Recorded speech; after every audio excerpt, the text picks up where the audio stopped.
So in this verse in Surah Ar-Rum, it says, وَمِنْ آيَاتِهِ أَنْ خَلَقَكُم مِّن تُرَابٍ ثُمَّ إِذَا أَنْتُمْ بَشَرٌ تَنْتَشِرُونَ. From among God's signs is that He created you from dust, and then ثُمَّ إِذَا أَنْتُمْ بَشَرٌ تَنْتَشِرُونَ.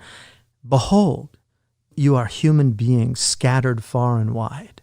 It's quite extraordinary that we were created from earth, our physical creation, and then infused with this spirit, this ruh. And from these two initial people that Allah, inna khalaqnakum min dhakarin wa untha, these two primordial human beings, our first father and mother, suddenly we have this exponential growth all over the planet. And tantashirun, and we know how we migrated now. We can tell from these genetic tags all over the world. And then, وَمِنْ آيَاتِهِ, also from among God's signs, أَنْ خَلَقَ لَكُم مِّنْ أَنفُسِكُمْ أَزْوَاجًا, that He created from your souls mates, لِتَسْكُنُوا إِلَيْهَا, in order for you to find tranquility in them. So what's really interesting to me about this is that if you look at the nations and tribes, and then we're being told here in this surah that God created us from dust. So we're all from the same, humility comes from a Greek word humus, which is the topsoil of the earth. So it's a reminder that we're all from this dust. And the Prophet ﷺ said, I was commanded, umirtu an atawada'a, I was commanded to be humble, hatta la yabghiya ahadun ala ahad, so that no one would oppress another. Because if anybody had a right to be prideful, it was the best of creation. But He's saying, I was commanded to be humble so that nobody could oppress another justifiably with any type of justification. I'm better than him. Because that's what Iblis did. He said, Ana khayrun minhu, I'm better than him. That is the demonic impulse, to say that I'm better than him. So in these verses, we're being told that after we're told that we spread all over the earth from this initial creation, then we're being told that we have mates. And the reason for those mates is litaskunu ilayha, in order that you find sakina with your mate. The word in Arabic for home is maskan, which literally means the place of sakina. And this is why one of the great crimes of either the male or the female, it's more from the male, unfortunately, than it is from the female, but it can be from one side or the other, and sometimes from both, is to create an abode of strife, not of sakina, to oppress the other in the home, the place where they should feel more safe than any other place. Nobody should be fearful of being abused in their own home, not a child, not a servant, and certainly not a wife or a husband. And so what we're being told here is that this is why he gave us mates, litaskunu ilayha, that you find tranquility in your mate, that you're brought together for this reason. And then وَجَعَلَ بَيْنَكُمْ مَوَدَّةً وَرَحْمَةً, and we put between you love and mercy. The mawadda in Arabic is a special kind of love. It's a divine love. That's why Allah's name is Al-Wadud. Allah is the one that has mawadda.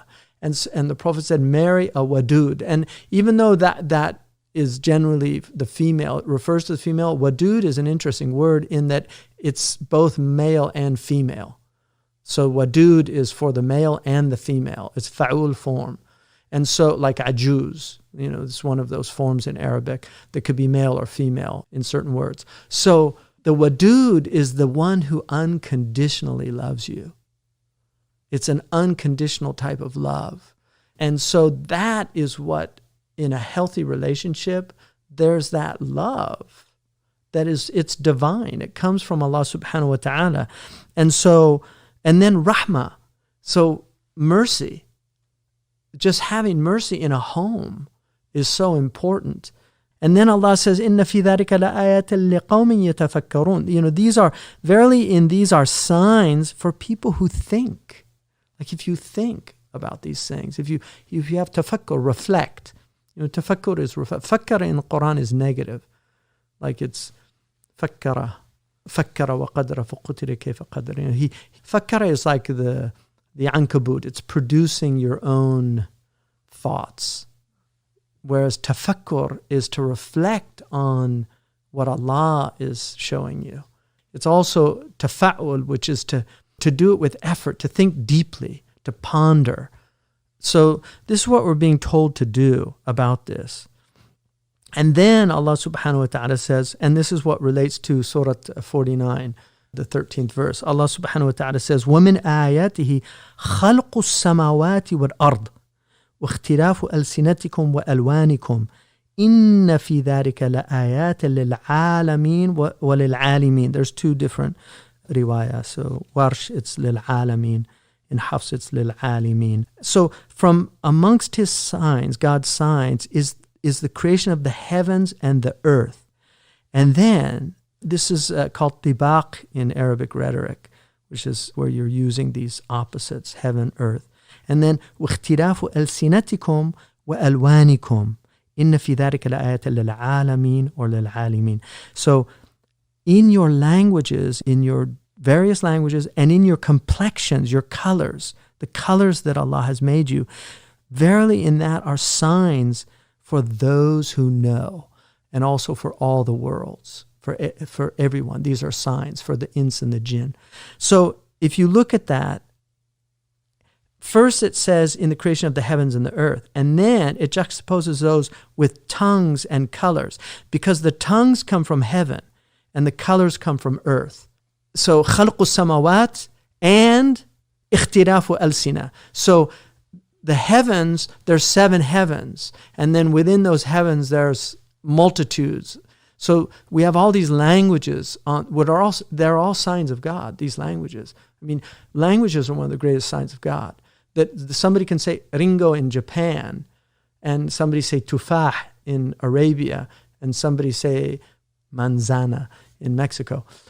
And all those bring the same concept to mind. That's a miracle.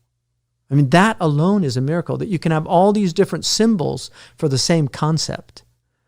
And if you learn the language and hear the words, then you can communicate and speak. There's a great story Rumi tells about the istafil and the uzum and the inab, about the 3 travelers and the angur. Yeah. So they find some money on the road, and so the Greek says, "Oh, we should buy istafil with it." The Persian, he said, "No, we have to buy angur." And then the Arab says, "No, we have to buy inab." And so they start fighting. Maulana says, if there was a translator, he could have told them they all wanted the same thing, because they're all different words for grapes. And this is the human condition. We all want the same thing. We're all fighting over our misunderstandings of that. And so the tongues and the colors are signs from Allah. In other words, they're meant to create marvel in your heart, for you to just marvel at God's creation, like to see the beauty in the ebony. And even the Bible talks about the beauty of the Ethiopian, the ebony of the Ethiopian. Some of the most beautiful people in the world come from Ethiopia. In fact, I once told an Ethiopian that I'm convinced they must kill all the ugly babies, because you never see ugly Ethiopians. So they adamantly denied that. But anyway, all these different colors, it's just for you to marvel at, because we all come from the same earth. But even the earth, you have white sands, you have white earth, you have red earth, you have brown earth, you have dark brown earth, you have black earth, pitch black earth. And you see all these colors because we were all created from Adam, which is Adam from Udma, from the topsoil. The Prophet ﷺ said that Adam was created from all the soils of the earth. So he contains all the colors. The original human being had all the colors genetically. And so that's why Allah intended for this. He wanted us to see and marvel at how he could bring forth all of this diversity, because Allah subhanahu wa ta'ala loves diversity. And so languages and colors are signs, not to oppress one another. But then, inna akramakum indallahi atqakum, that the most dignified. This is why virtuous lives are the lives that with God matter. Like they really, a virtuous life, irrespective of the wealth, I mean, one of the things about dunya is that you cannot ever bring this kind of equality into the world. It just won't happen. But the afterlife has the same inequalities, but to a greater degree according to the Quran. There's going to be people at the highest levels in paradise, and there'll be people at the lowest. It doesn't matter which level you're in. If you get in, وَمَنْ زُحْزِحَ عَنِ النَّارِ فَقَدْ فَازَ. If you're just getting away from the hellfire, you're victorious. But there are places for the sabiqun al-awwalun, those people that are outstrippers. And then hell has degrees. So there's inequalities in heaven and hell. They're not all equal. And so that's a really important thing to remember. But here's the distinction between dunya and akhirah.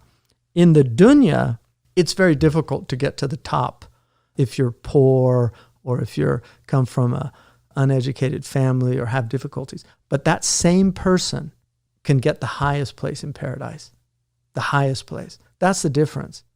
So the dunya, so much is going to be determined by things like where you were born and who your parents are. And those things you can't choose. Those are chosen by God.